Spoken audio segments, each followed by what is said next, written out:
puasa Ramadan merupakan kewajiban yang Allah wajibkan kepada umat Islam. Tetapi dia boleh tidak melaksanakannya ketika dia mengalami sakit atau dia ditimpa penyakit, maka dia diberikan keringanan di dalam syariat untuk tidak melaksanakannya dan dia ganti di hari-hari yang lain.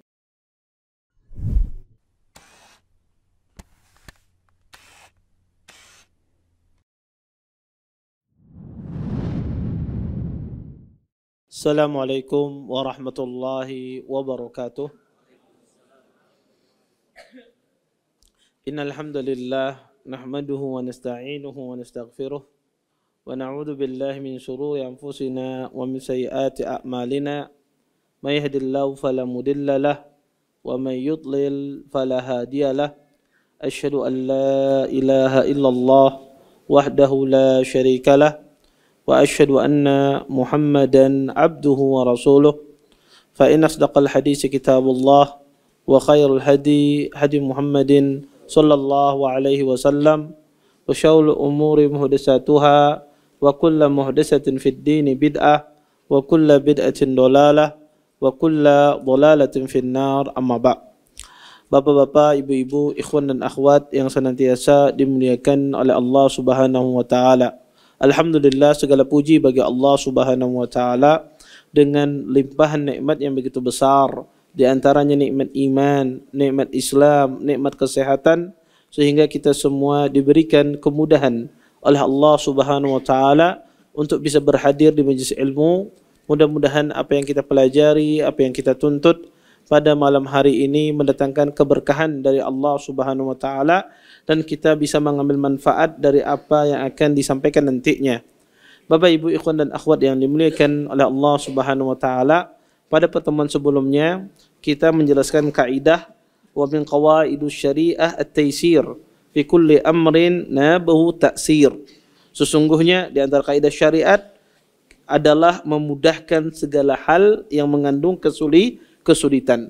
Bahwasanya ketika sesuatu hal itu datang kesulitan di dalam perkara agama, maka datang kemudahan. Maka kesusahan menyeret kita, membawa kita pada perkara yang mudah di dalam agama. Dan kita jelaskan sebab-sebab seseorang itu dimudahkan di dalam perkara agama. Kita jelaskan sebabnya kemarin itu ada tiga sebab kita jelaskan. Pertama, perbuatan yang keliru, tidak sengaja, lupa dan karena kejahilan. Dan kita belum melanjutkan atau kita belum selesai dari sebab-sebab kenapa seseorang itu dimudahkan di dalam syariat. Sebab yang keempat, kita itu dimudahkan di dalam syariat, dimudahkan kita di dalam syariat dari hukum asalnya adalah ketika orang itu sakit. Maka sakit itu sebab mendatangkan rukhsah, keringanan di dalam syariat. Makanya Allah Subhanahu wa taala berfirman dalam Al-Qur'an, "Faman kana minkum maridan aw ala safarin fa iddatun min ayyamin ukhar." Kata Allah Subhanahu wa taala, siapa di antara kalian yang sakit atau dalam kondisi safar, maka hendaklah dia ganti di hari-hari yang lain. Ayat ini menjelaskan bahwasanya orang yang sakit itu boleh dia membatalkan puasanya. Padahal puasa Ramadan merupakan kewajiban yang Allah wajibkan kepada umat Islam. Tetapi dia boleh tidak melaksanakannya ketika dia mengalami sakit atau dia ditimpa penyakit, maka dia diberikan keringanan di dalam syariat untuk tidak melaksanakannya dan dia ganti di hari-hari yang lain. Dan ini salah satu dalil yang menjelaskan sakit itu mendatangkan kemudahan di dalam syariat. Di dalam hadis lain, Nabi SAW pernah bersabda, dalam hadis Imran ibn Husain, Nabi mengatakan, anna Nabiyya sallallahu alaihi wasallam qala lahu lamma syakalahu anna bihi bawasir salli qa'iman fa illam tastati fa qa'idan fa illam tastati fa ala janbin. Imran ibn Husain dia mengadu kepada Nabi sallallahu alaihi wasallam bahwasanya beliau memiliki bawasir. Kemudian kata Nabi, salatlah engkau berdiri. Jika engkau enggak mampu berdiri wahai Imran, maka sholatlah engkau dalam kondisi duduk. Dan jika engkau tidak mampu duduk, kata Nabi, sholatlah engkau dalam kondisi berbaring. Ini juga dalil yang menjelaskan kepada kita sakit itu bisa mendatangkan kemudahan, keringanan di dalam syariat. Oleh karenanya Bapak Ibu ikhwan dan akhwat yang dimuliakan oleh Allah Subhanahu wa taala, sakit apa yang mendatangkan keringanan dan kemudahan di dalam syariat? Maka kata para ulama, semua penyakit yang menimbulkan kesusahan bagi orang yang menderitanya. Siapa saja ditimpa penyakit dan dia merasa susah dengan penyakit tersebut, maka orang tersebut diberikan keringanan di dalam syariat. Kemudian ya, ada kata para ulama rahimahullahu taala, seseorang itu diberikan sakit bermacam-macam, bertingkat-tingkat. Maka dia harus mengambil kemudahan sesuai dengan tingkatannya. Contoh misalnya, ada orang tidak bisa sholat berdiri, tapi dia bisa sholat dalam kondisi duduk. Maka orang semacam ini tidak boleh sholatnya berbaring. Karena dia harus mengambil kemudahan itu sesuai dengan tingkatannya. Ada orang tidak bisa sholat duduk 100%. Kadang dia bisa berdiri, sholat itu di waktu tidak bisa dia berdiri. Ya. Tetapi ketika di waktu ruku dia tidak bisa berdiri, dia duduk. Ya. Maka kita katakan Anda sholat berdiri di mana Anda mampu berdiri. Di kondisi Anda tidak mampu berdiri, di sini Anda duduk. Bukan berarti mutlak dia mengambil semua keringanan, tapi dia mengambil sesuai dengan tingkatan penyakit yang dia derita di dalam syariat semacam itu. Kemudian Bapak Ibu ikhwan dan akhwat yang dimuliakan oleh Allah Subhanahu wa taala, penyebab yang kelima, seseorang itu dimudahkan di dalam syariat karena safar. Safar itu salah satu sebab kita dimudahkan di dalam syariat ini. Ya. Allah Subhanahu wa taala berfirman tadi di dalam Al-Qur'an, kata Allah Subhanahu wa taala, "Faman kana minkum maridan aw ala safarin fa iddatun min ayyamin ukhar." Kata Allah, siapa di antara kalian yang sakit atau safar, maka diperbolehkan dia berbuka puasa. Oleh karena itu kata para ulama, safar itu merupakan sebab didatangkannya rukhsah keringanan. Makanya Nabi SAW ketika beliau safar, beliau menjamak, mengqasar salat beliau. Yang asalnya kita tidak boleh salat zuhur itu 2 rakaat. Tapi ketika safar itu susah, diperbolehkan orang salat zuhur menjadi 2 rakaat dengan cara diqasar. Asalnya seseorang salat itu pada waktunya. Tapi ketika orang itu safar, boleh dia salat bukan pada waktunya. Boleh dia salat asar di waktu salat zuhur, atau zuhur boleh dia laksanakan di waktu asar dengan cara dia menjamak salat. Kemudian Bapak Ibu ikhwan dan akhwat yang dimuliakan oleh Allah Subhanahu wa taala, timbul pertanyaan, safar yang mana yang diperbolehkan seseorang itu mengambil rukhsah? Maka kata para ulama, safar atau syarat safar yang menjadikan kita boleh mengambil rukhsah, para ulama menyebutkan beberapa syarat. Syarat yang pertama disebutkan oleh para ulama, jaraknya adalah jarak safar. Kalau jaraknya bukan jarak safar, maka tidak diperbolehkan orang itu mengambil rukhsah, keringanan di dalam Islam. Para ulama rahimahullah ta'ala berselisih tentang jarak safar. Para ulama berselisih tentang jarak safar. Lebih ya, banyak sekali perkataan ulama dalam masalah ini. Di antaranya Al-Imam Ibnu Hazm mengatakan jarak safar itu 1 mil, kata beliau. 1 mil itu sudah seseorang boleh mengqasar dan menjamak salatnya. Ada sebagian ulama mengatakan jarak safar itu adalah dengan jarak 80 kilo. Ada yang memberikan di atas 70 kilo dan seterusnya. Tetapi perlu digarisbawahi bahwasanya para ulama rahimahullah ta'ala sepakat, orang yang safarnya jaraknya 80 kilo itu pasti musafir. Ulama sepakat itu. Orang kalau safarnya 80 kilo, hitungan safar 80 kilo ini dihitung dari semenjak dia keluar daerahnya. Bukan dihitung dari rumahnya.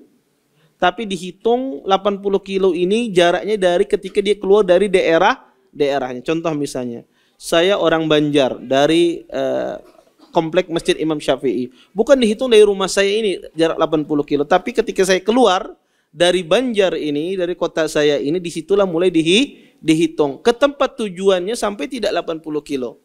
Maka ulama sepakat orang yang jaraknya 80 kilo itu musafir. Tidak ada khilaf di kalangan para ulama.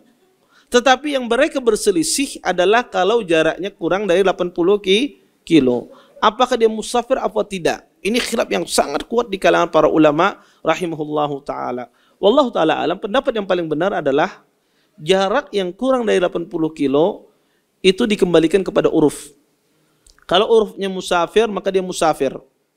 Kalau uruf di masyarakat tersebut bukan musafir, maka dia tidak musafir. Dan uruf ini Bapak Ibu berbeda-beda. Bisa jadi di satu zaman itu safar, bisa jadi di zaman berikutnya bukan safar. Mungkin orang Bahari dari Banjarmasin ke Banjarbaru, mungkin orang Bahari menganggapnya safar karena tidak ada mobil, tidak ada sepeda motor, orang pakai sepeda onta Bahari.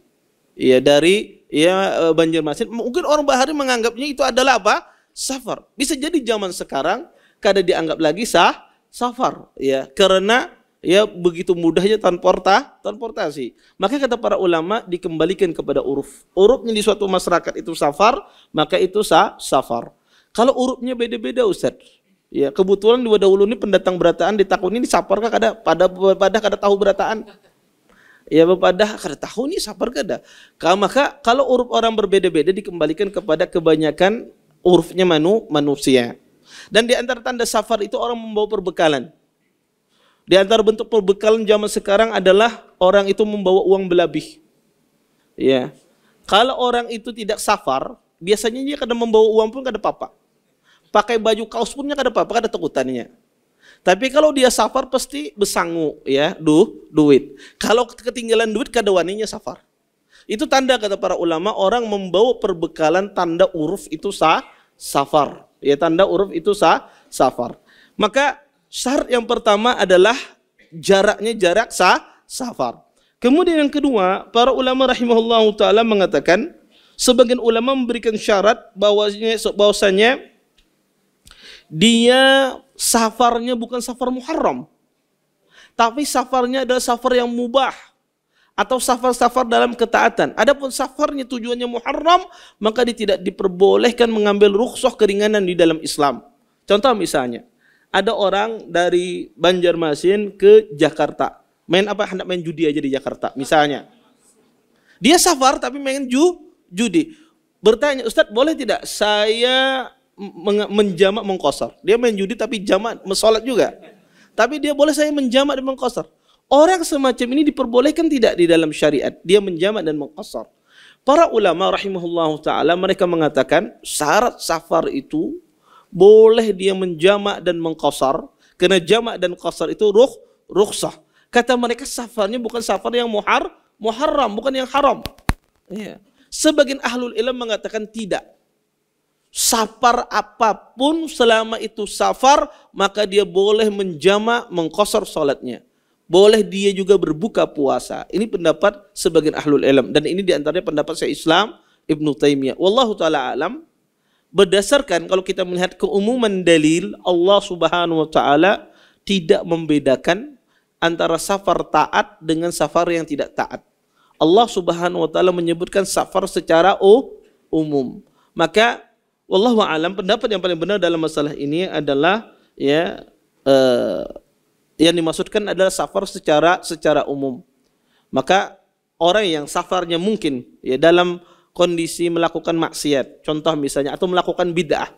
Dia safar ke suatu tempat ingin melakukan perbuatan bid'ah misalnya. Apakah safar orang semacam ini diberikan rukhsah atau tidak? Maka wallahu alam, pendapat yang paling mendekati adalah dia juga mendapatkan rukhsah kalau seandainya jaraknya adalah jarak safar. Kemudian syarat ketiga dikatakan oleh para ulama bahwasanya orang yang mendapatkan rukhsah di waktu safar ini adalah dia ketika keluar dari daerahnya. Kalau orang itu masih di dalam daerahnya, di tempat tinggalnya, ingin safar tapi belum keluar, tidak boleh dia mengambil rukhsah. Contoh, saya ingin safar ke Surabaya dan saya masih berada di Banjarmasin, saya belum keluar dari kota Banjarmasin. Kemudian safar saya ini nanti jam 2 siang. Akhirnya saya salat di rumah, kemudian saya jamak dan qashar. Saya jamak dan qashar. Salat zuhur dan asar ini saya jamak, kemudian saya qashar menjadi 2 rakaat. Boleh apa tidak? Jawabannya tidak boleh. Walaupun jam 2 nanti dia berangkat ke Ke Surabaya. Kenapa? Karena dia masih berada di daerahnya, di rumahnya. Maka orang itu diperbolehkan dia mengambil rukhsah itu ketika dia keluar dari daerahnya. Selama dia masih di daerahnya, belum keluar dari daerahnya, walaupun betul-betul dia akan safar, maka tidak boleh dia mengambil rukhsah. Atau seseorang misalnya safar dari tempatnya ke Tanah Suci, umrah misalnya. Tapi dia belum berangkat. Dan saat itu waktu puasa, kemudian dia batalkan puasanya. Padahal dia belum keluar dari rumahnya, tapi nanti akan berangkat. Boleh tidak dia batalkan puasanya? Kita jawab tidak boleh. Kenapa tidak boleh, Ustadz? Karena Anda masih berada di dalam daerah Anda. Kalau Anda sudah keluar dari daerah Anda, boleh Anda mengambil rukhsah tersebut. Karena bisa jadi pesawatnya rusak kada jadi berangkat. Iya. Bisa jadi terjadi salah teknis, banyak sebab membatalkan safar. Ya, sehingga kata para ulama rahimahullahu taala, seseorang itu dikasih rukhsah kalau seandainya dia keluar dari daerahnya. Kemudian di antara syarat disebutkan oleh para ulama adanya batasan waktu. Bukan berarti seseorang safar itu mutlak dia tidak ada batasan waktu untuk bukan berarti orang yang di waktu safar itu dia tidak memiliki batasan waktu. Ada batasan waktunya untuk mengambil rukhsah tersebut. Kalau batasan waktu itu sudah habis, maka tidak boleh lagi diambil keringanan tersebut. Oleh karenanya para ulama rahimahullahu taala mereka mengatakan bahwasanya batasan waktu orang safar itu khilaf para ulama. Ada yang mengatakan batasannya itu adalah 4 hari, ya 4 malam. Dan ini pendapat Imam Ahmad bin Hanbal rahimahullahu taala. Sebagian lagi mengatakan batasan safar itu adalah 3 hari 3 malam. Ini pendapat Malikiyah Syafi'iyah. Sebagian lagi berpendapat bahwasanya batasan safar itu adalah 15 hari, ya. Berdasarkan Nabi SAW bermukim di Tabuk. Dan sebagian lagi, dan ini pendapat sahabat yang mulia Abdullah bin Abbas, bahwasanya batasan safar itu adalah 19 hari. Kalau lebih dari 19 hari, dia tidak boleh lagi menjamak dan mengqasar salatnya. Sebagian ulama mengatakan itu dikembalikan kepada uruf. Kalau urufnya orang itu sudah dikatakan bukan orang mukim, atau urufnya dikatakan orang tersebut orang yang mukim, maka dia tidak boleh lagi menjamak dan mengqasar salatnya. Kalau masih dikatakan dia adalah orang musafir, maka dia tetap berlaku baginya hukum safar. Boleh dia menjamak dan mengqasar salatnya. Makanya kata para ulama dikembalikan kepada uruf. Dan pendapat yang sesuai dengan uruf ini adalah seperti perkataan Abdullah bin Abbas. Karena orang kalau 3 hari itu biasanya masih dikatakan orang musafir. Antum kalau ada tamu dari jauh datang sehari, 2 hari, 3 hari, biasanya orang katapi banyak betakun. Tapi kalau sudah kelawasan seperti 19 hari antum muyak dah orang aneh, siapa orang aneh? Orang kan muyak ya, tapi kalau sehari, 2 hari, 3 hari orang kadang cuek. Ini orang asing, tapi kalau sudah lama pasti orang betakun. Kamu siapa, dari mana? Pasti orang betakun. Maka pendapat yang sangat dekat dengan masalah kaidah dengan uruf ini adalah pendapat Abdullah bin Abbas, bahwasanya 19 hari. Dan kami, kata Abdullah bin Abbas dulu, kami ketika menjamak dan mengqasar salat, kalau lebih dari 19 hari kami tidak menjamak dan mengqasar salatnya. Ini menunjukkan ma'ruf di kalangan sahabat pada saat itu, mereka menjamak dan mengqasar itu sampai 19 hari. Kalau lebih dari 19 hari itu seseorang tidak boleh dia menjamak dan mengqasar. Kemudian perlu digarisbawahi, kalau orang itu tidak tahu kapan dia pergi, kapan dia meninggalkan tempat tersebut, dia tidak tahu. Dia tidak tahu kapan dia pergi, kapan dia meninggalkan tempat tersebut. Pokoknya sewaktu-waktu dia bisa meninggalkan tempat tersebut karena tidak ada kejelasan. Maka orang itu masih dihukumi musafir. Kenapa? Karena tidak jelas dia berapa hari di sana, walaupun berbulan-bulan. Tetapi kalau sudah tahu dia di sana selama 1 bulan, ini jelas. Ini yang dibahas oleh para ulama yang sudah jelas berapa dia menetap di tempat tersebut. Tiket baliknya sudah dibeli. Ya sudah jelas tanggal berapa dia balik. Ini yang dibahas oleh para ulama. Berapa hari orang yang semacam ini yang menetap. Yang sudah jelas dia menetapnya. Berapa hari dia boleh menjamak dan mengqashar sholatnya. Adapun orang yang tidak jelas kapan dia pulang, kapan dia berangkat, ya kapan dia selesai, ini terus menerus boleh dia menjamak dan mengqashar sholatnya. Karena orang ini dihukumi oleh orang musafir. Sewaktu-waktu dia bisa pergi. Maka ini beberapa syarat yang disebutkan, yang dijelaskan oleh para ulama rahimahullah taala. Kemudian Bapak Ibu ikhwan dan akhwat yang dimuliakan oleh Allah Subhanahu wa taala, di antara sebab yang keenam yang menjadikan seseorang itu diberikan kemudahan di dalam syariat ini adalah seseorang itu dipaksa. Orang kalau dipaksa, maka dia diberikan kemudahan di dalam Islam. Paksaan itu apa sih? Adalah ya seseorang dipaksa untuk mengucapkan sesuatu, melakukan sesuatu tanpa dia ridai. Dia tidak ridha melakukan tersebut, dia tidak ridha mengucapkan perkataan tersebut. Maka orang semacam ini disebut dengan orang yang terpaksa. Adapun orang yang terpaksa, maka mereka diberikan keringanan di dalam Islam. Hal ini berdasarkan firman Allah Subhanahu wa taala di dalam Al-Qur'an. Allah mengatakan, "Man kafara billah min ba'di imanih illa man ukriha wa qalbuhu mutmainnun bil iman." Kata Allah Subhanahu wa taala, barang siapa yang kafir kepada Allah setelah dia beriman, kecuali orang yang dipaksa untuk kafir sedangkan hatinya penuh dengan keimanan kepada Allah Subhanahu wa taala.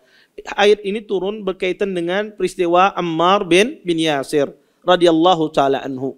Beliau dipaksa oleh Abu Jahal untuk mengucapkan kalimat kufur. Setelah beliau melihat ibunya Sumayyah dibunuh, ya, kemudian bapaknya Yasir dibunuh. Nabi SAW setiap kali melihat penyiksaan keluarga Alu Yasir, kata Nabi, "Isbir ya ala Yasir, fa inna mau'idakumul jannah." Sabarlah wahai keluarga Yasir, sesungguhnya tempat kalian di surga.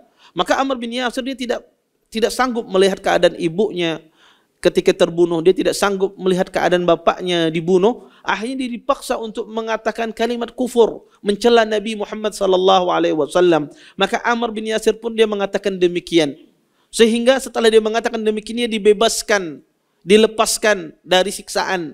Kemudian Ammar bin Yasir hatinya ya penuh ya dengan rasa ketidaknyamanan. Ya, dia merasa bersalah kenapa mengucapkan perkataan kufur. Kemudian turunlah ayat ini yang mengatakan bahwasanya perbuatan Ammar itu tidak mengapa. Kemudian ada dalil juga yang mengatakan bahwasanya kata Nabi SAW, orang yang dipaksa itu dia diringankan dari hukuman adalah hadis Nabi SAW.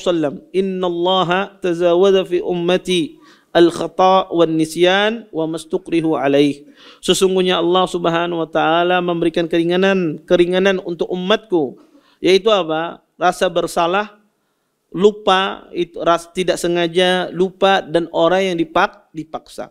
Maka orang yang dipaksa ini pun juga ya mereka adalah orang yang mendapatkan rukhsah, keringanan di dalam Islam. Nabi juga bersabda, kata Nabi, la talaqa wa la i'taqa fi ighlaq. Kata Nabi, tidak ada talak dan tidak ada membebaskan budak dalam kondisi dipaksa. Maka kalau ada orang dipaksa untuk mentalak istrinya, maka tidak jatuh talak tersebut. Kemudian, Bapak Ibu ikhwan dan akhwat yang dimuliakan oleh Allah Subhanahu wa taala, kata para ulama, kapan orang terpaksa ini dia mendapatkan rukhsah di dalam Islam, keringanan di dalam Islam? Para ulama menyebutkan beberapa syarat. Syarat yang pertama, kata para ulama, orang yang terpaksa itu mendapatkan keringanan di dalam Islam, kata mereka adalah orang yang memaksa ini dia ya mampu untuk mencelakai orang yang dipaksa. Kalau orang yang memaksa ini mampu untuk mencelakai orang yang dipaksa, artinya dia bisa berkuasa mencelakai orang yang dipaksa ini, maka boleh orang itu melakukan apa yang tidak atau yang diharamkan di dalam syariat. Contoh misalnya, ada orang mengancam Anda ya dengan pistol, kemudian talak istri Anda misalnya. Dia mengancam Anda dengan pistol, kemudian Anda talak istri Anda karena takut dengan ancaman tersebut. Maka jatuh tidak talak tersebut tidak jatuh.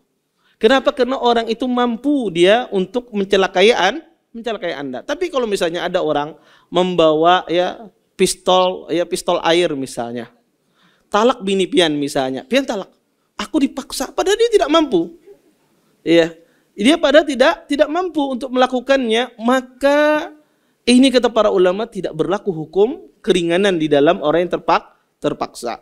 Kemudian yang kedua kata para ulama, di antara syarat orang itu diberikan keringanan ketika dia dipaksa, paksaan itu ajilan, saat itu, bukan paksaan itu nanti. Contoh misalnya kata para ulama, ada seseorang dipaksa, talak istrimu sekarang, kalau tidak saya akan bunuh kamu setelah 1 tahun misalnya. Dia berjanji membunuhnya setelah 1 tahun, maka tidak boleh dia mentalak istrinya saat itu. Kenapa? Karena paksaan itu tidak saat itu. Ancaman itu tidak saat itu. Kalau dia melakukan demikian, dia tidak mendapatkan keringanan di dalam syariat Islam. Kemudian Bapak Ibu, ikhwan dan akhwat yang dimuliakan oleh Allah Subhanahu wa taala, orang yang melakukan paksaan tersebut dia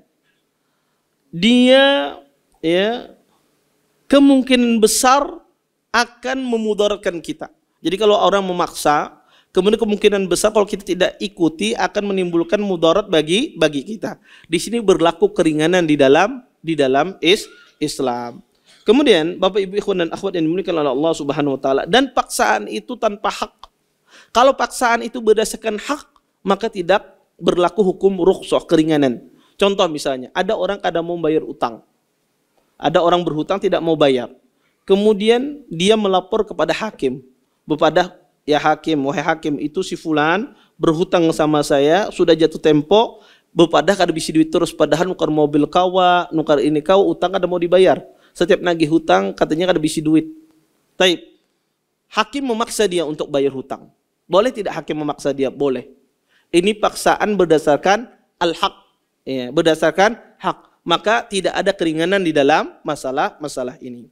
Kemudian, Bapak Ibu ikhwan dan akhwat yang dimuliakan oleh Allah Subhanahu wa taala, apakah semua keringanan itu mendapatkan rukhsah? Jawabannya tidak. Ada keringanan yang seseorang itu mendapatkan rukhsah, ada keringanan seseorang itu tidak mendapatkan rukhsah. Contoh misalnya, di antara keringanan seseorang itu mendapatkan rukhsah tentu di dalam masalah ibadat. Di dalam masalah ibadah, semua hal di dalam perkara ibadah, seseorang tersebut kalau dipaksa dia mendapatkan keringanan. Dipaksa untuk berbuka puasa, maka dia tetap dihukumi berpuasa. Dipaksa orang tersebut makan di waktu sholat. Di waktu sholat dipaksa, ayo makan. Kalau kada, aku tembak ikam misalnya. Maka dia makan di dalam sholat. Batal tidak sholatnya? Maka tidak batal. Maka kata para ulama, segala sesuatu yang berkaitan dengan ibadah, kalau dipaksa itu tidak batal. Kemudian, di dalam perkara muamalat, orang kalau di dalam perkara muamalah, kalau dia dipaksa, maka tidak berlaku hukum tersebut. Contoh misalnya, seorang laki-laki dipaksa, ada syabab di sini pemuda, misalnya seorang imam misalnya, kemudian ada jamaah masjid yang dulu sidin mantan preman misalnya, bertaubat kepada Allah. Kemudian wah, pemuda ini tawari anak perempuannya, maulah kamu kawin lawan anakku, kada ulun. Akhirnya dibawa sidin dalam kamar, kalau kada ikam aku makan di sini. Akhirnya dipaksa dia untuk menikah. Kemudian akhirnya dia terpaksa menikah, maka tidak jatuh pernikahan tersebut. Tidak jatuh pernikahan tersebut. Maka kata para ulama, di dalam muamalat tidak berlaku hukum paksaan. Termasuk juga dalam jual beli. Maka orang yang di dalam jual beli juga tidak sah jual beli kalau orang terpaksa. Tetapi para ulama mengecualikan adalah kalau terpaksa itu di dalam berdasarkan keinginan dia. Contoh misalnya, orang dapat musibah. Kemudian dia jual barangnya dengan harga yang murah. Dia pengen berobat misalnya kena penyakit, kemudian dia jual, terpaksa dia jual barangnya dengan murah. Ini terpaksa. Ini disebut dengan bai'ul muttar. orang menjual karena kondisi terpaksa, sah tidak jual belinya? Maka kata para ulama rahimahullah ta'ala sah jual belinya. Karena itu terpaksa berdasarkan keinginan dia, bukan dipaksa orang lain. Ya. Tetapi ada orang terpaksa, akibat terpaksa dengan orang lain, maka itu tidak sah jual belinya. Contoh, ada orang berjualan kemudian didatangi ustadz. Ustadznya bertakun, berapa harga celana ini? Jar penjualnya 200.000 Ustaz. Ya. Jar ustadznya 50.000, kawalah. Dia tidak nyaman, dia tidak senang karena dia malu. Kalau kada menjualin bisa disumpahi ustadz di kajian kena. Ditakoni ustadz. Ya, saya akan ditanya ustadz macam-macam. Akhirnya dia jual. Dia jual dalam kondisi dia tidak ridha. Ya, makanya tidak boleh. Ini tidak boleh, atau sebaliknya, ustadznya kada nyaman. Nukar orang jamaah, ya berapa ini harga baju? 500.000. Padahal ustadz tahu harganya 100.000. Tapi jamaah ini pintar, kalau ustadz ini kada tapi menawar. Kalau menawar sini pasti supan ini. Oh, ya, akhirnya dia tidak enak menawar. Akhirnya dia beli dengan penuh malu, penuh keterpaksaan, juga tidak boleh. Ya, ini tidak diperbolehkan di dalam Islam. Makanya jual beli, seseorang di dalam jual beli itu tidak boleh ada unsur malu.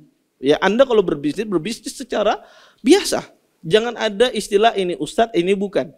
Kalau berbuat baik silahkan, tetapi tidak boleh ada menghalangi dalam dunia bisnis itu. Orang itu malu, tidak nyaman. Kalau berbuat ihsan silahkan, itu urusan lain. Tetapi kalau Anda ingin berbisnis, berbisnislah, ya. Karena Islam melarang hal demikian. Kemudian Bapak Ibu ikhwan dan akhwat yang dimuliakan oleh Allah Subhanahu wa taala, kata para ulama, di sana ada ikrah, ya. Di dalam berkaitan jiwa itu tidak diberikan keringanan. Seseorang dipaksa untuk membunuh orang lain, kemudian Anda bunuh orang lain. Anda dipaksa, apakah diberikan keringanan? Tidak, Anda dikisos. Kalau ada orang memaksa untuk membunuh orang lain, kemudian dia bunuh orang tersebut, apakah didapat keringanan dalam Islam? Tidak. Dia dikisos. Kenapa?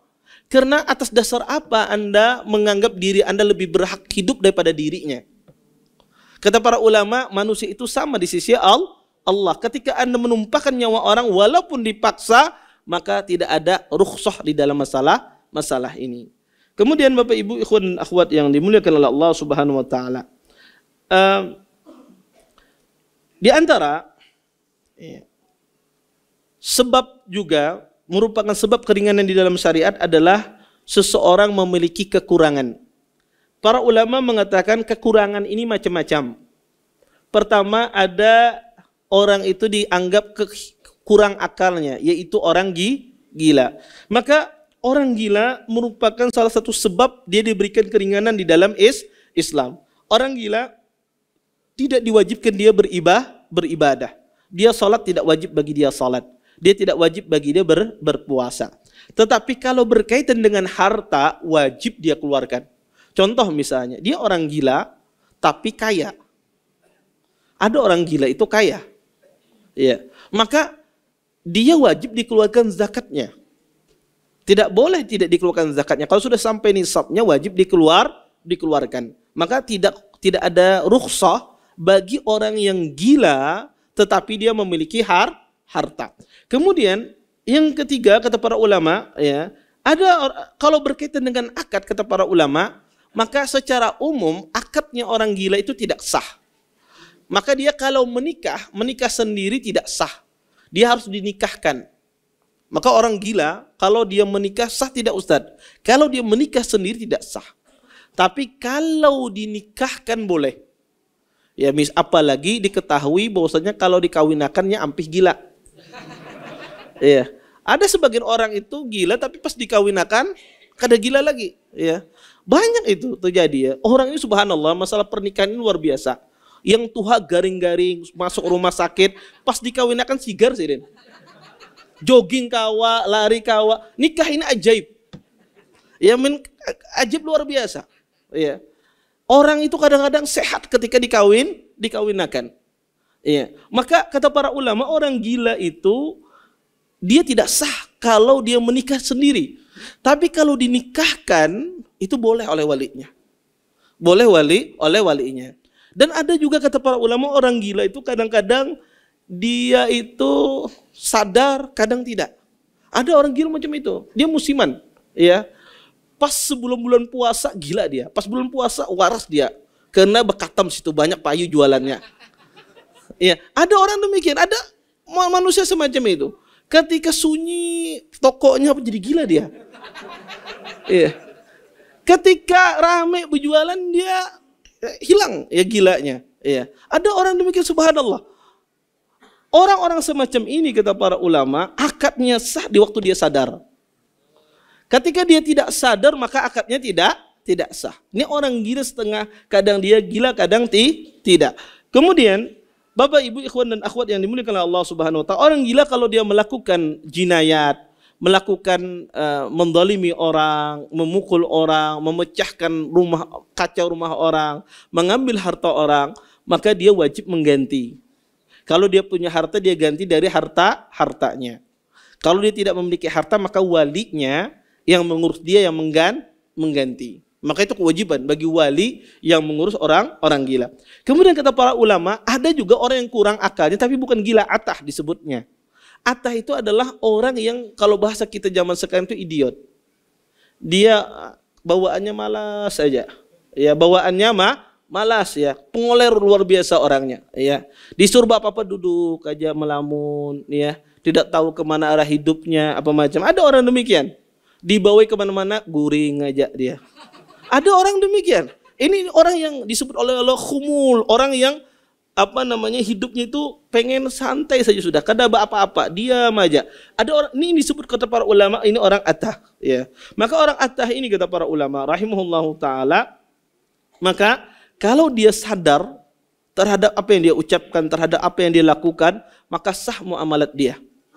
Tapi kalau dia tidak sadar apa yang dia ucapkan, apa yang dia katakan, maka ini tidak sah muamalat dia. Afwan, ini adzan kah? Belum. Baik. Kemudian Bapak Ibu ikhwan dan akhwat yang dimuliakan oleh Allah Subhanahu wa taala, dikatakan yang kurang juga adalah wanita. Wanita itu termasuk orang yang kurang. Kenapa?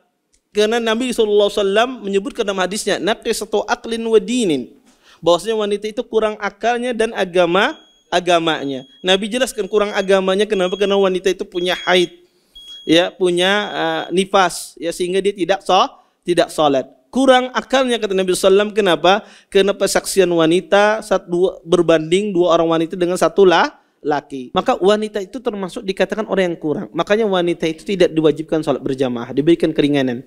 Tidak diwajibkan salat berjamaah, tidak diwajibkan salat Jumat, tidak diwajibkan berjihad. Kenapa? Karena wanita tersebut diberikan keringanan. Makanya wanita itu tidak ada adzan, tidak ada iqamah, ya.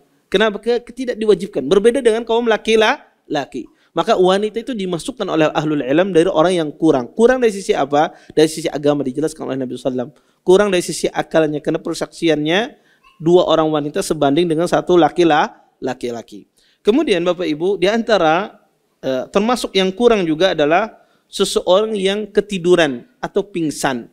Orang yang tidur dan orang yang pingsan itu dikatakan juga orang yang kurang akalnya. Kenapa? Karena dia tidak sadar. Makanya orang yang pingsan atau orang yang tertidur, maka mereka diberikan keringanan dalam syariat. Di antaranya adalah hadis Nabi SAW yang menjelaskan ini. Kata Nabi, rufi al-qalam an salasah. Sesungguhnya pena itu diangkat dari tiga hal. Kata Nabi SAW, disebutkan di situ anin naim hatta yastayqid.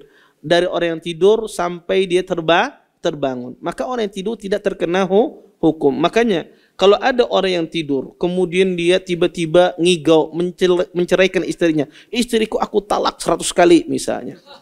Sah tidak talaknya? Tidak sah. Kenapa? Karena keluar dari orang yang tidak sadar.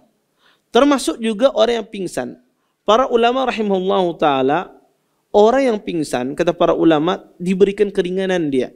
Kalau ada orang pingsan, apakah dia wajib sholat? Jawabannya tidak wajib dia sholat. Kecuali pingsannya sebentar. Kalau pingsannya sebentar, 5 jam, 4 jam misalnya, kemudian dia siuman, maka ini tetap dia wajib sholat. Tapi kalau pingsannya lama ini dikatakan seperti orang yang hilang akalnya. Tapi kalau pingsannya sebentar, ini seperti orang yang tidur. Orang yang tidur, kalau ketiduran sembahyang, disuruh dia mengqadha salat tersebut. Walaupun ketidurannya misalnya 2 hari misalnya. Kada sing bangun-bangunan kecuali 2 hari setelahnya. Maka tetap dia qadha salat yang dia tinggalkan. Kemudian di antara ya yang diberikan keringanan juga di dalam Islam adalah orang yang kurang akalnya adalah anak kecil.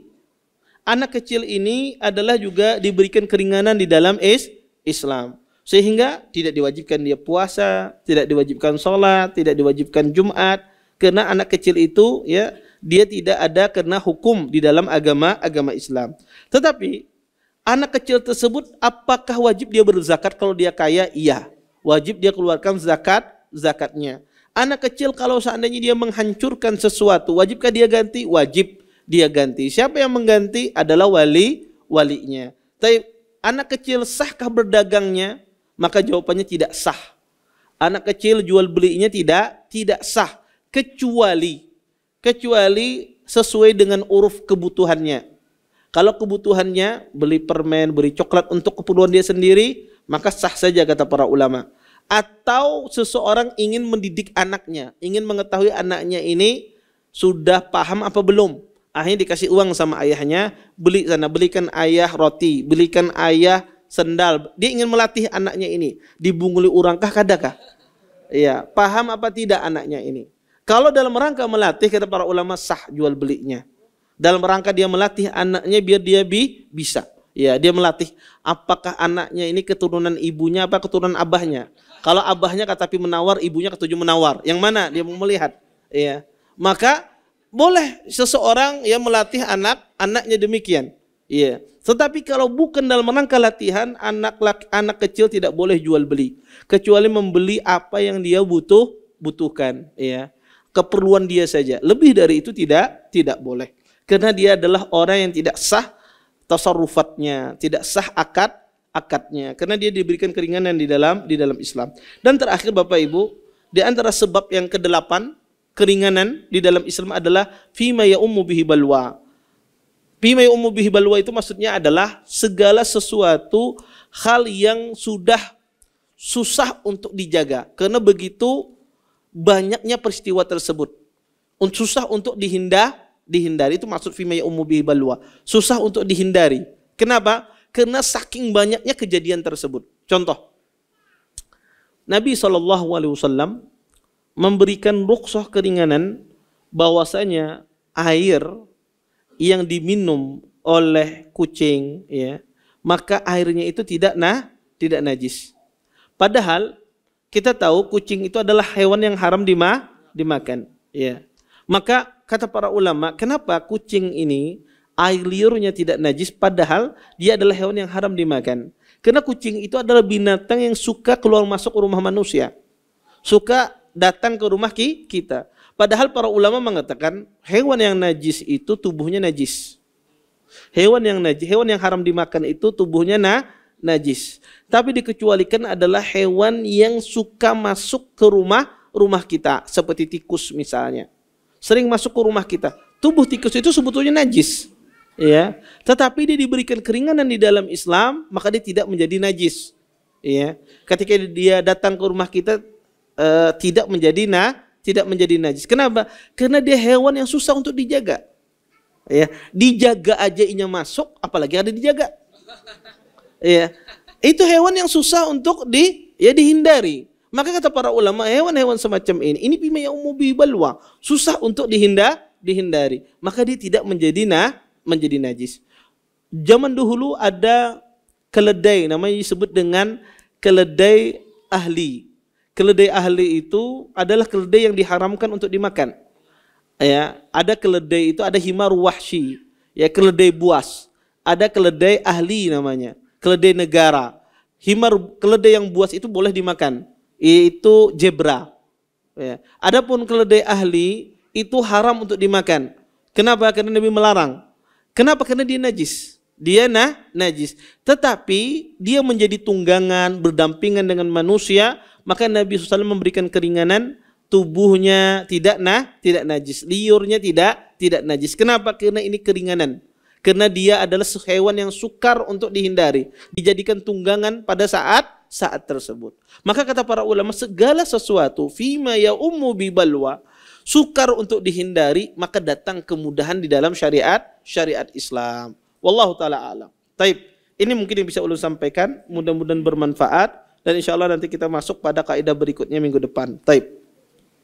Sisa waktu yang ada kita jawab pertanyaan. Taib, ada yang bertanya langsung boleh?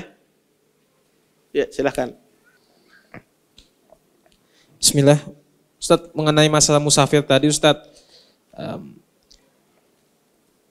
kita kan sih mendengar tuh orang-orang tuh kalau nyambat itu kalau ketarusan tuh ya karena gugur gitu hukum keringanannya gitu Ustadz.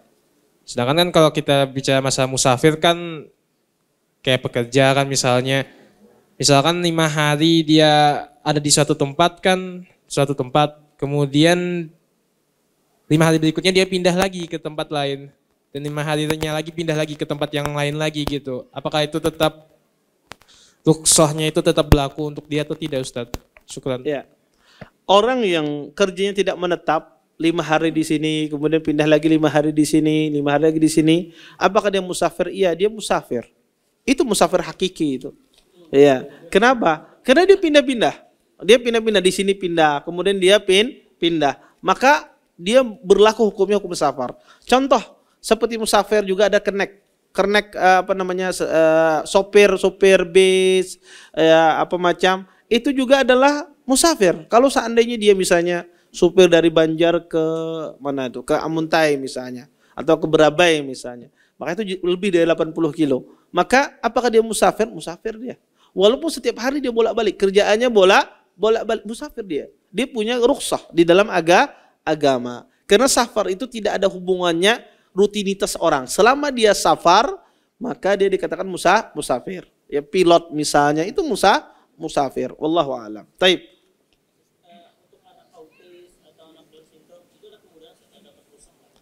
Iya.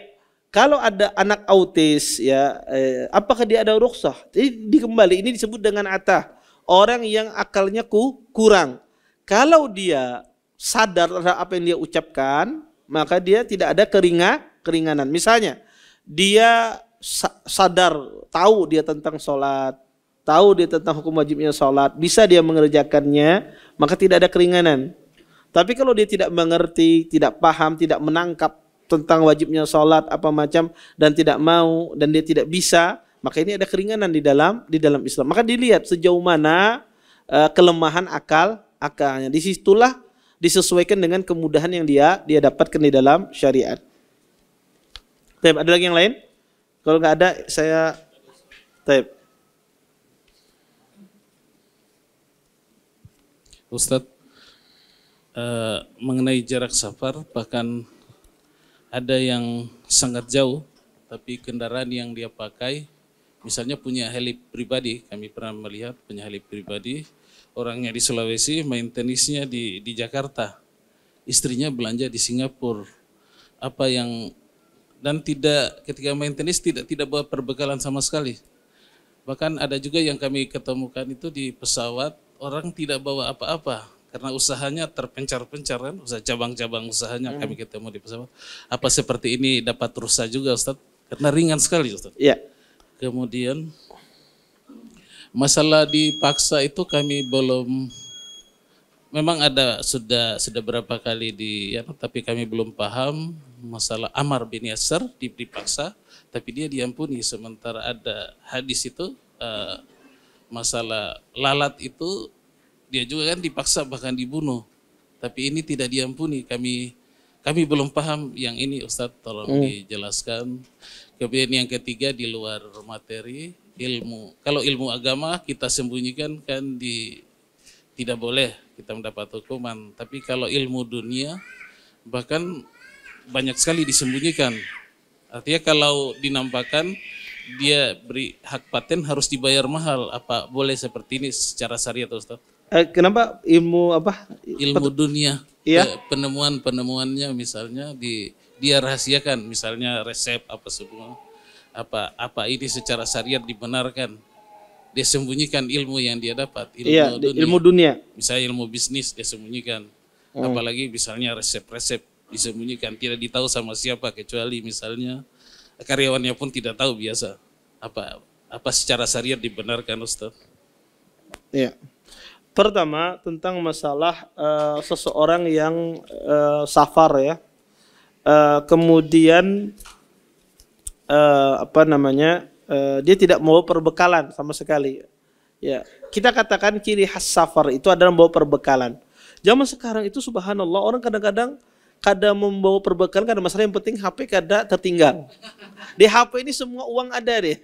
Dia pakai kris, pakai apa-apa dia bisa transfer. Ya, ini termasuk perbekalan. Ya, uang, ATM semacamnya. Kadang ya di Arab sana kadang-kadang orang itu nggak bawa uang, nggak ada masalah, yang penting nggak ketinggalan HP. Karena beli apa aja dengan HP bisa dia. Iya. Maka ini termasuk adalah perbekalan. Kemudian yang kedua adalah masalah orang yang dipaksa tadi. Apa yang maksudnya dipaksa? Bagaimana dengan hadis seorang yang dipaksa untuk mendekatkan dengan seekor lalat, kemudian dia masuk neraka. Bukankah ini dia dipaksa? Kenapa dia dihukumi masuk neraka? Pertama, ya itu dari sisi sanad diperselisihkan hadis tersebut. Yang kedua, dari sisi itu adalah syariat orang terdahulu, bukan syariat kita. Itu syar'u man qablana, syariat orang terdahulu bukan syariat kita. Kemudian yang ketiga, kata para ulama, kalau seandainya itu ya jawaban ulama yang ketiga adalah dia dipaksa, tetapi dia tidak mengingkari dengan hatinya. Hatinya dia ridha ketika dia mendekatkan dengan seekor lalat. Ya, hatinya dia tidak mengingkari tentang kemungkaran tersebut, tetapi dia ridha dengan apa yang dia sembahkan. Disinilah dia diazab. Ya, ketika dia ridha terhadap apa yang dia sembahkan. Seharusnya seseorang ketika dipaksa untuk melakukan kufur, dia tidak ridha hatinya. Berbeda dengan Ammar bin Yasir. Makanya kata para ulama kenapa orang itu diazab, karena dia tidak mengingkari dengan hatinya. Kemudian masalah yang ketiga, orang menyembunyikan perkara ilmu dunia boleh apa tidak? Kalau ilmu itu berkaitan dengan maslahat orang banyak tidak boleh. Ya, kalau ilmu itu berkaitan dengan masalah orang banyak, kehidupan orang banyak, itu tidak boleh. Yaitu berdosa, karena itu fardu kifayah. Contoh misalnya, orang ahli dalam ilmu kedokteran. Menuntut ilmu kedokteran itu hukumnya fardu kifayah. Karena berkaitan dengan masalah orang banyak. Kemudian dia tahu ini, bisa dia mengobati penyakit ini, misalnya. Dia tahu obatnya, tapi dia sembunyikan. Dia tidak mau mengobati orang, sehingga banyak orang mati, orang yang terkena penyakit yang setimpa, tidak mau dia kasih tahu obatnya, dia berdosa di sini. Kenapa? Karena menimbulkan mudarat kepada banyak orang. Tapi kalau ilmu itu tidak berkaitan dengan maslahat banyak orang, maka tidak ada masalah orang menyembunyikan dari ilmu dunia. Wallahu taala alam. Taib. Kita jawab pertanyaan kertasnya lumayan. Assalamualaikum Ustadz. Apa hukumnya jika seorang istri meninggalkan rumah pergi ke rumah orang tuanya karena ingin menggugat cerai suaminya dengan alasan tidak syar'i? Suami tidak menceraikan, tapi hanya mengizinkan keluar rumah selama 2 pekan. Bagaimana hukumnya jika seorang istri tidak mau pulang setelah 2 pekan dan diajak pulang suaminya? Ia berdosa. Istri minta cerai tanpa alasan syar'i, tentu ini berdosa, dan ini bukan ciri wanita yang salehah. Dan diharamkan di dalam Islam seorang wanita keluar dari rumah suaminya tanpa izinnya. Kata Nabi, la yakhruj min baitihi illa biiznih. Janganlah seorang wanita keluar dari rumah suaminya kecuali dengan izinnya. Maka tidak boleh seorang wanita keluar dari rumah suaminya. Apalagi suami tidak melakukan kezaliman. Maka ketika suaminya mengizinkan 2 minggu ke rumah orang tuanya, kemudian dia tidak mau lagi balik, maka berdosa. Wanita semacam itu berdosa, dan ini ciri wanita yang tidak salehah ya. Karena para ulama mengatakan wanita yang salehah dia berusaha mempertahankan rumah tangganya. Kalau suaminya salah, dia berusaha memperbaikinya. Tentu ada batasannya di dalam Islam. Tapi kadang sebahagian wanita itu, subhanallah, kadang itu hayalannya terlalu tinggi. Ya, hayalannya kadang-kadang sebagian wanita itu terlalu tinggi, menghayal sesuatu. Misalnya, suaminya kadang-kadang marah sama dia. Ya, dia bilang sama suaminya, ya, ikam kada aku beri nafkah lagi nih. Nanti kada aku beri lagi uang jajan. Langsung dia menghayal dia tidak pernah dikasih makan selama 1 tahun. Kadang-kadang demikian sebagian wanita. Akhirnya dia berfatwa, Ustadz, apa hukumnya suami tidak memberikan nafkah 1 tahun, bolehkah minta cerai? Pada suaminya sekedar mengancam demikian, ya. Karena ini kadang-kadang ini tidak benar semacam ini, ya. Tidak benar. Oleh karena itu, ya, seorang wanita dia berusaha, ya, kalau ada sesuatu yang salah dari suaminya, berusaha dia perbaiki. Jangan ujuk-ujuk cerai, minta cerai, ini tidak baik. Ya, ini orang itu berusaha menjaga rumah tangganya. Kalau ada yang salah dari lakinya, dia perbaiki. Bagaimana caranya suami saya ini bisa baik. Laki-laki pun juga demikian. Kalau dia melihat sesuatu yang kurang dari istrinya, berusaha dia perbaiki. Apa yang kurang dari istri saya ini? Bagaimana istri saya menjadi istri yang salehah? Bagaimana istri saya dia menutup auratnya, ya, dia memahami akidah yang benar, berusaha dia pikirkan. Bukan langsung dia ceraikan. Karena di dunia ini butuh namanya pengorbanan. Butuh seseorang suami itu dia mendidik istrinya, menjaga istrinya. Istri pun juga demikian. Makanya Allah katakan dalam Al-Quran, "Qu anfusakum wa ahlikum nara." Jagalah diri kalian dan keluarga kalian dari siksa api neraka. Ya, maka wanita yang semacam ini tentu dia tidak salehah, ya, tidak taat kepada suaminya, dan ini berdosa. Ya, wajib dia kembali, wajib dia pulang ke rumah suaminya. Afwan di Pulau Tema, mohon nasihat di mana menyimpan mushaf Al-Quran yang sudah tidak terpakai, banyak sobek, rumah sudah penuh barang dan khawatir meletakkan sembarangan. Sebetulnya itu mungkin, ya, nggak tahu ya, di sini ada sebetulnya kalau disediakan tempat, ya, awraqul muhtaramah, ya, kertas-kertas yang ada tulisannya Arab apa macam ditaruh di tempat khusus, ya, itu bagus, ya, disediakan. Kita di masjid di Syarifah itu disediakan.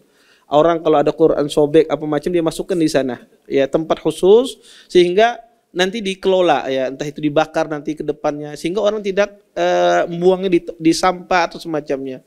Itu bagus, ya. Atau Anda cari tempat yang semacam itu, ya, masjid yang menyediakan atau tempat yang menyediakan, lembaga masyarakat menyediakan tempat khusus orang membuang kertas-kertas, di situ ada tulisan Allahnya, ya, tulisan Rasulullahnya semisalnya, sehingga tidak tercecer kemana-mana.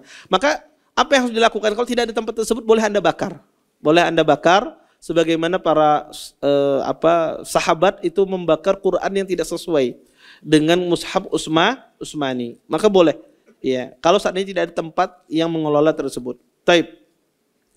Ustadz, bila sedang menunggu iqamah terus keluar masjid, apa boleh booking tempat sholat dengan sejadah atau lainnya agar tidak di tempat yang lain? Boleh kalau tempatnya di sana dan dia keluar sekedar untuk berwudu, boleh, tidak mengapa. Ya, yang dilarang itu adalah inya belum datang, ya, sembahyang Jumat habis subuh di andanya sejadah. Datang inya pas parak adzan. Ya, ini yang tidak boleh. Tetapi kalau orang itu sudah di masjid, kemudian dia ada hajat berwudu, kemudian dia taruh tempatnya, maka tidak mengapa. Ini bukan booking tempat. Dia kena ada udzur syar'i. Wallahu taala alam. Taib. Bismillah. Afwan Ustadz, izin bertanya. Ulun ada rencana buka jasa tim handling umrah. Mulai dari jual tiket dan handling check-in dan bagasi di bandara domestik. Bagaimana hukumnya apabila tidak semua travel umrah yang bekerja sama dengan kami, tidak semua dari travel umrah yang sesuai sunnah? Apakah masuk jadi tolong menolong dalam kemaksiatan atau bagaimana Ustaz? Syukran jazakumullah khairan. Tolong kami takut ada kemaksiatan atau kesyirikan apabila bukan dari travel yang sunnah saat ibadah di sana. Pertama, boleh tidak kita bekerja sama dengan travel yang mungkin tidak sesuai dengan sunnah? Kalau Anda tidak menolong tidak berhubungan langsung dengan perkara ibadahnya, tidak ada masalah. Anda sekedar membookingkan hotelnya, sekedar menyiapkan angkutannya, maka tidak ada masalah. Lain Anda membantu dia pada perkara bid'ahnya, itu yang dilarang. Di situ kalau sekedar dia berangkat haji, kemudian di dalam pelaksanaan ibadah haji, ibadah umrahnya ada hal yang menyimpang, itu urusan dia. Kecuali Anda membantu, misalnya dia meminta Anda untuk menyewakan tempat untuk melaksanakan acara bid'ahnya, misalnya, ini tidak boleh di sini. Karena Anda turun langsung tolong menolong. Tapi kalau tidak, dia minta bookingan tiket untuk umrah, tidak ada masalah. Bisa jadi Anda dapat pahala dan bisa jadi Anda termasuk orang yang mengurangi mudarat. Karena bisa jadi Kalau bukan Anda bisa jadi dia dengan orang yang tidak sesuai dengan sunnah. Makinnya apa? Sebelum berangkat bacaan dulu. Ada bacaan ini ya, amalan ini. Bisa jadi demikian. Tapi dengan Anda bisa jadi berkurang perkara bid'ahnya, bisa jadi Anda dapat pahala di sisi ininya. Mengurangi bid'ah, mengurangi maksiat yang dia lakukan. Intinya, kalau tidak berhubungan langsung dengan maksiatnya dia, dengan bid'ahnya dia tidak ada masalah. Kalau berhubungan langsung dengan bid'ahnya dia, itu yang dilarang. Ya, di sini tolong menolongnya yang dilarang. Maka dilihat. Kalau sekedar tadi yang ditanyakan sekedar handling di bandara, check-in tempat, maka itu insya Allah tidak mengapa dan tidak langsung tolong menolong dalam perkara bid'ahnya. Dan kata saya tadi bisa jadi apa? Tempat Anda bisa berdakwah di sana. Ya, berapa banyak? Saya tahu berapa banyak orang asalnya tidak sesuai dengan sunnah.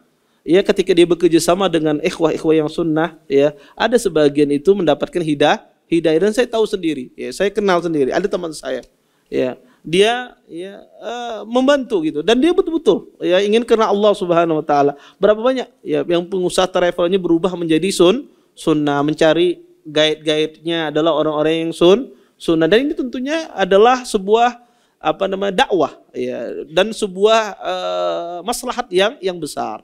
Intinya kalau tidak berhubungan dengan bid'ahnya, dengan maksiatnya, maka tidak mengapa. Assalamualaikum, izin bertanya Ustadz, mengenai muamalah dengan anak kecil, berarti apakah tidak boleh kita membeli sesuatu dari anak kecil, misalnya kue dan semisalnya? Enggak boleh, kecuali anak kecil itu dilatih abahnya untuk berjualan, agar dia mengetahui anaknya itu bisakah kadakah berjualan, abahnya melatih, itu nggak ada masalah. Tapi kalau kita tahu anak itu memang dipekerjakan oleh orang tuanya, maka tidak boleh, kecuali anaknya mumayyiz. Anaknya mumayyiz. Mumayyiz itu bisa sudah membedakan. Ya, mumayyiz itu rata-rata usia anak 9, 10, 11 ya. Dan ini tidak ada batasan usia, tapi biasanya di usia tersebut ya. Kalau anaknya mumayyiz tidak ada masalah. Kalau belum mumayyiz itu yang tidak boleh, kecuali dalam rangka tadi melatih atau sesuai dengan keperluan dia. Taib. Apakah menjamak sholat tanpa qasar sebelum berangkat safar juga tidak boleh Ustaz? Menjamak tentu berbeda dengan mengqasar. Mengqasar itu kaitannya dengan safar. Kalau menjamak tidak ada kaitannya dengan safar. Menjamak itu boleh kita tidak dalam kondisi safar. Apakah boleh menjamak sholat waktu belum safar? Jawabannya boleh kalau ada sebabnya. Kalau ada sebabnya, misalnya sebabnya takut, misalnya nanti kalau tidak dijamak sampai di bandara, atau di bandara kalau tidak dijamak takut di pesawat nanti nggak sempat mengerjakan sampai di tujuan, nanti ya mungkin waktunya habis misalnya. Anda ada masalah, Anda menjamak, itu ada sebab menjamak, adanya masyaqqah, maka boleh. Atau soal repot, kalau dia tidak jamak nanti repot dia di bandara, check in dan seterusnya, maka akhirnya dia jamak, itu boleh, tidak ada masalah, karena ada masyaqqah di sana. Ya, wallahu a'lam. Taib. Assalamualaikum, apa hukumnya seorang istri yang meminta cerai kepada suaminya karena istrinya tidak kuat di poligami? Ini banyak istri minta cerai nih. Ya, ini bulan apa ini? Ya. Taib. Bapak, Ibu, ikhwan dan akhwat yang dimuliakan oleh Allah Subhanahu wa taala, apa hukumnya seorang istri minta cerai karena suaminya berpoligami? Sebetulnya ya berpoligami ya itu tidak dilarang di dalam Islam, itu diperbolehkan. Walaupun ulama berselisih tentang hukum poligami itu sendiri, apakah dia mubah ataukah dia sunnah. Sebagian ahlul ilm berpandangan, jumhur ulama berpandangan bahwasanya hukumnya sunnah. Kenapa? Karena Nabi SAW memiliki istri lebih dari satu. Kemudian juga asar-asar sahabat, kata Ibnu Abbas, laki-laki yang paling banyak berkahnya adalah aktsaru nisaan. Kata Ibnu Abbas, laki-laki yang paling banyak berkahnya, paling banyak penuh berkahnya adalah laki-laki yang paling banyak wanitanya. Kemudian juga berdasarkan keumuman firman Allah. Sebagian ulama memandang poligami itu hukumnya mubah, bukan suatu yang sunnah. Di antara yang berpandangan demikian ini adalah Syekh Utsaimin rahimahullah taala. Beliau memandang poligami itu hukumnya mubah. Kenapa? Karena kata mereka bahwasanya Nabi SAW itu berpoligami itu karena ada sebab. Sebabnya adalah Nabi SAW ingin menikahi setiap kabilah yang masyhurah. Ya, makanya Nabi SAW menikahi yang janda. Kemudian yang kedua adalah Nabi SAW ingin agar sunnah beliau tersebar. Karena banyaknya perbuatan Nabi itu di dalam rumah.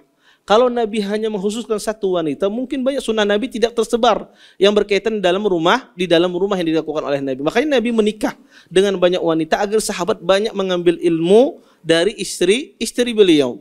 Kemudian kata para ulama, orang yang tidak menikah itu dia lebih aman daripada kezaliman.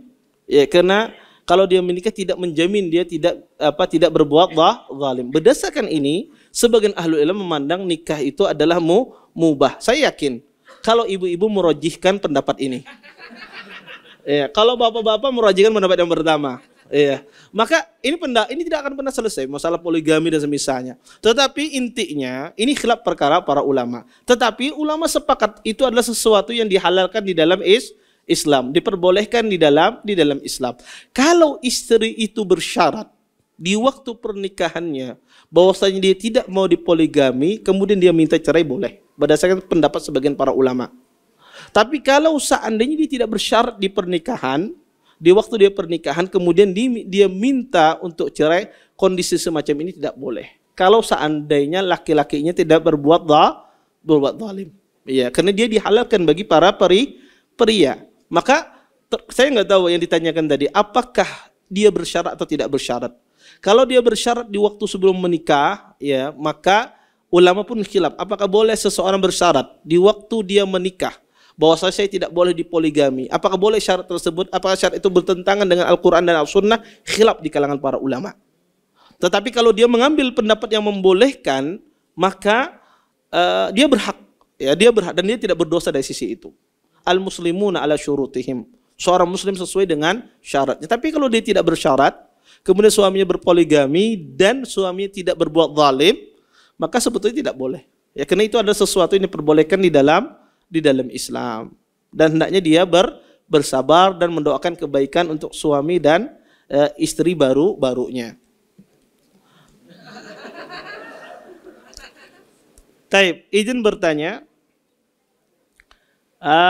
dalam sholat berjamaah ketika merapatkan shaf, apakah kaki saling menempel atau diberi jarak kurang lebih 1 jari? Menempel tapi tidak menunggangi.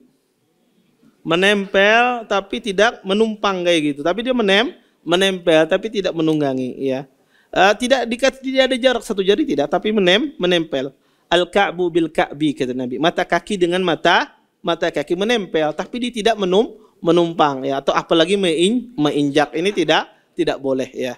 Yang disuruh kita menempelkan tapi tidak, ya, makanya bahasanya itu ilzaq. Ya, menempelkan, bukan tazahum atau tarakub, ya, menaiki, ya, kaki orang, itu tidak boleh. Itu bahkan itu berbuat zalim terhadap saudaranya. Wallahu a'lam. Mungkin ini yang bisa ulun sampaikan. Mudah-mudahan bermanfaat. Ulun tutup dan doa kafatul majlis. Subhanakallahumma bihamdika asyhadu an la ilaha illa anta astaghfiruka wa atubu ilaik. Assalamualaikum warahmatullahi wabarakatuh.